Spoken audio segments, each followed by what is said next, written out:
Good morning, children. So I am starting with another chapter of algebra, that's remainder and factor theorem. Just to recapitulate, I think we have finished arithmetic, myself and Mr. Don together. Mr. Don is doing presently, I think, APGP. He will continue with that. Coordinate geometry is finished, right? So algebra, I think APGP is left, remainder factor theorem is left, and I think ratio proportion. So we'll continue with this. Please go through the chapters, revise the chapters, work on any doubts you can clarify, you can call me, you can call Mr. Dan. Okay? So starting with remainder theorem first. Now I've written the C, remainder and factor theorem. So there are two theorems. One is the remainder theorem, other is the factor theorem. So application of the theorems. One to get remainder, other to factorize. Now to get remainder, when you get a remainder, so when you divide you get a remainder. Now here by application of this theorem, you get a remainder without actually dividing. That's the purpose of this theorem. Okay, so we'll get remainder and there will be some applications of the theorem. Now if you look at this, what I have written on the board, remainder theorem, when a rational integral function of x, it's a bit high flown English, don't get confused. What I mean here by rational integral function is an expression in x. Okay, is an expression in x or a polynomial in x with the power should be positive whole number. So a rational integral function of x, fx, so say fx is this.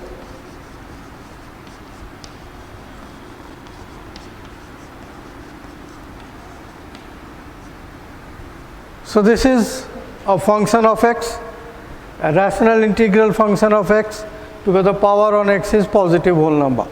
So this is actually what I mean by rational integral function of x, because this theorem is valid only for an expression whose power is a positive whole number, right?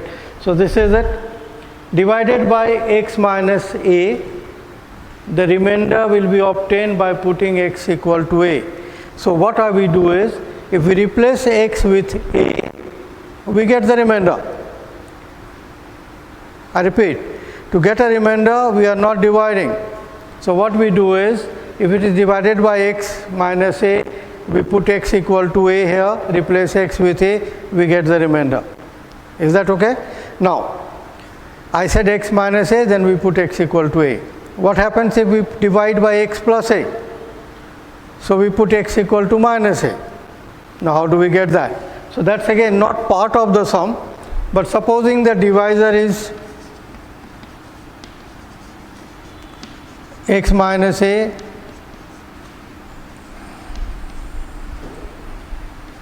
put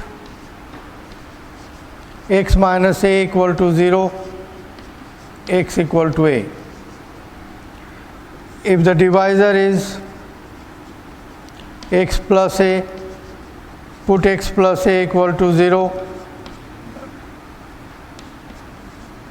implies x equal to minus a. If the divisor is 2x plus 1, equate that to 0, x is equal to minus half. So basically this is what I mean. When it's divided by x plus a, you put x equal to minus a. If you divide by x minus a, put x equal to a. Divided by 2x plus 1, how much you put x for? So to get the value of x, this is a method. How do you get the value of x? Which value has to be put in? Okay, and then of course this is not the part of the sum. Make sure that. Okay, you can do it in rough work to find the value of x which you have to put in. So you always have a rough column in your exam. So this is the rough work which you do to find the value of x. Is that okay? So that's remainder theorem. So to find the remainder without actually dividing. Now look at this. So if I say find the remainder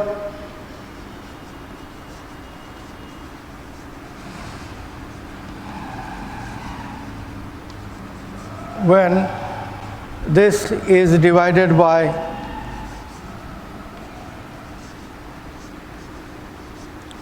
x minus 3.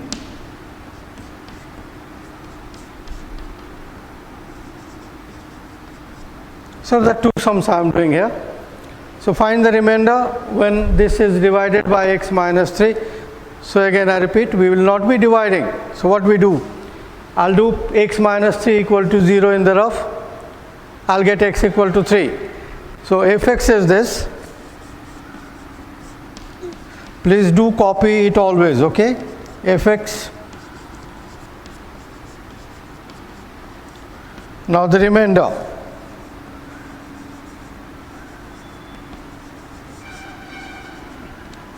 The first case, divided by x minus 3. So the rough work what we do here is x minus 3 equal to 0, we get x equal to 3. So we replace x with 3. So remainder is function of 3. Replacing x with 3,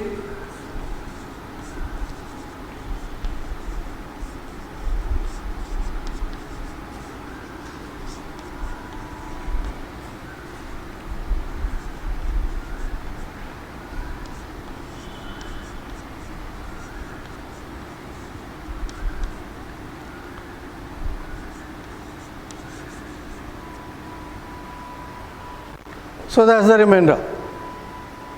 So hope I am clear about the remainder theorem. We get the remainder in case of division without actually dividing it. So we get the remainder by replacing here the first one. Now the second one is divided by 3x minus 1. So I follow the same process. I put 3x minus 1 equal to 0. So what is the value of x I get? As 1 by 3.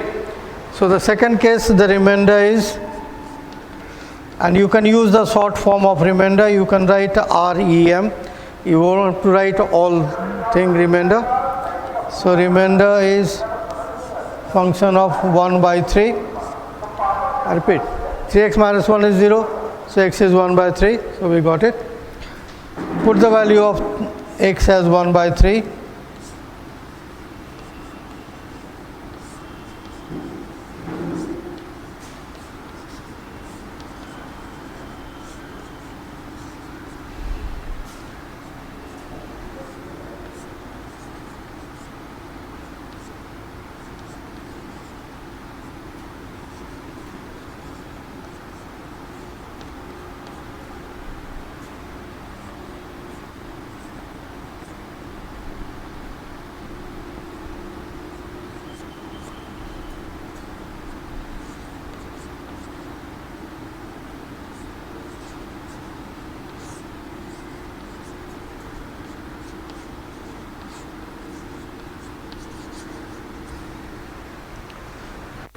So look here, we put x equal to 1 by 3, so that's 2 by 27, this is 1 by 9, so 3 was there, so 1 by 3, minus 4 by 3 plus 5. Now what I have done is, I have solved this first. So solving this first, minus 4 by 3 plus 1 by 3 is minus 1, plus 5, 4. So that's I got 4 here, and took the LCM and simplified.